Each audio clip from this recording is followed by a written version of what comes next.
Doctor Quintero, ¿se acuerda del cliente que nos contactó que tenía ya fecha para diligencia de remate? ¿Se acuerda que él se acogió a proceso de insolvencia económica con nosotros?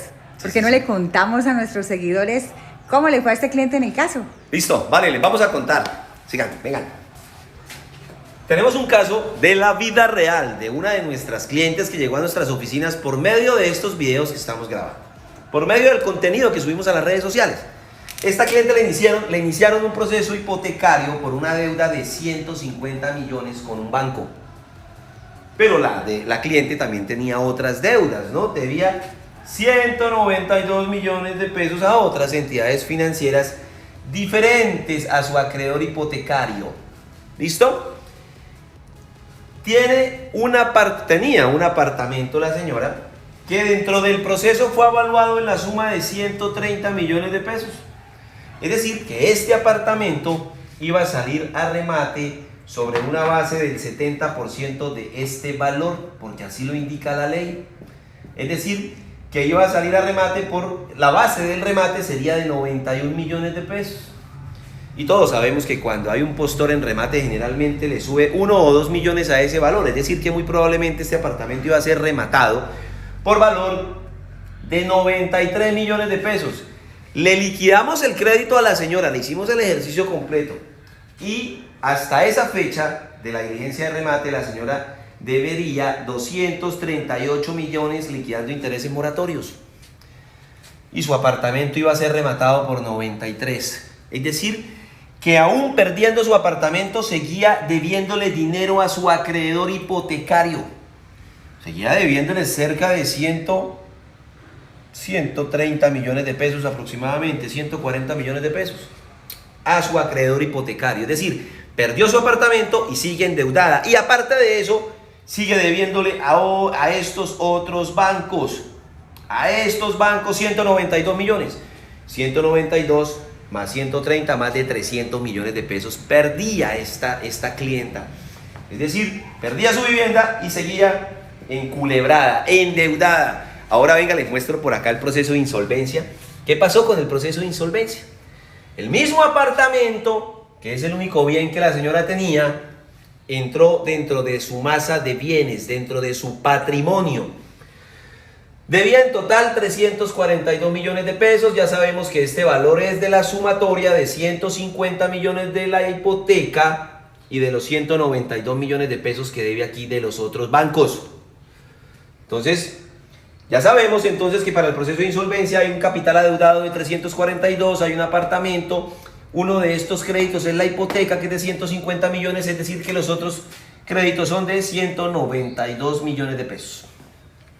Más grandes las deudas de quinta clase que las de tercera clase, porque en Colombia hay algo que se llama prelación de créditos, es decir que el legislador clasificó los diferentes créditos de acuerdo como a un nivel de importancia.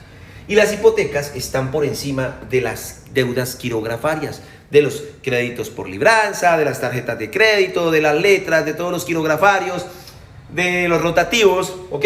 Esos son todos los de quinta. Entonces, dentro de la liquidación patrimonial, obviamente, se le va a adjudicar primero al acreedor hipotecario y si sobra se le adjudica a los demás. Pero esto no nos interesa en este momento.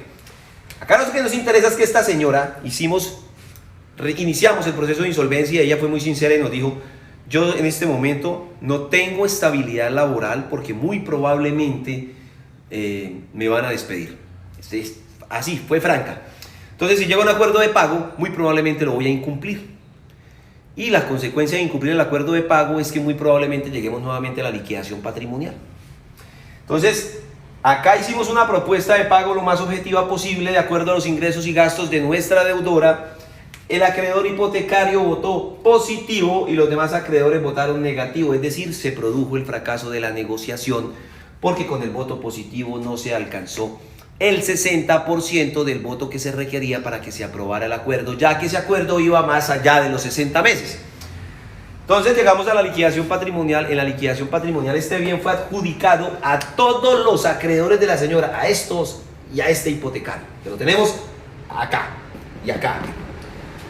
Fue adjudicado a todos estos acreedores el bien de la señora, repito, y se produjo con los saldos insolutos el descargue de las obligaciones. Porque un apartamento que vale 150 millones de pesos comercialmente, no va a alcanzar para cubrir 342 millones de deuda. Entonces, ¿qué pasa con esos saldos insolutos? En el proceso de insolvencia se descargan.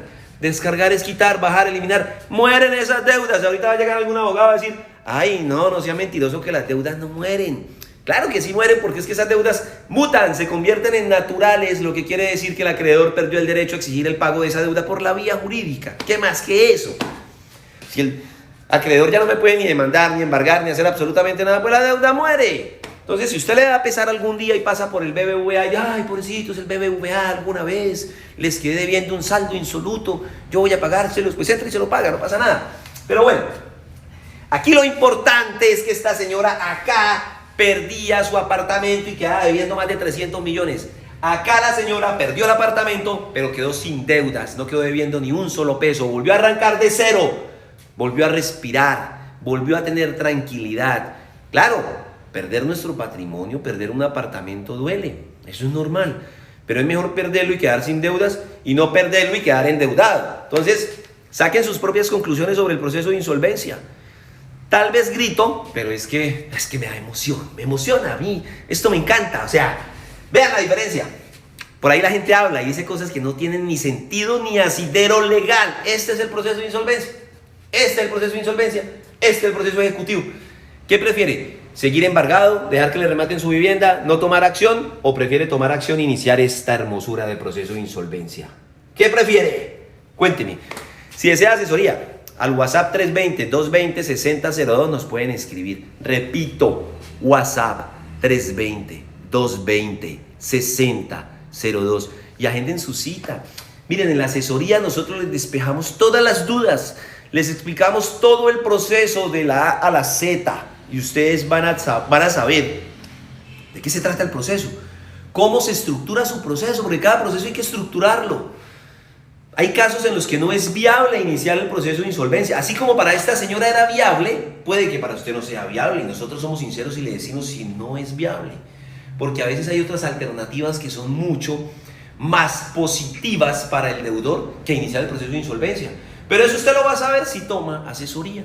Solo si toma asesoría.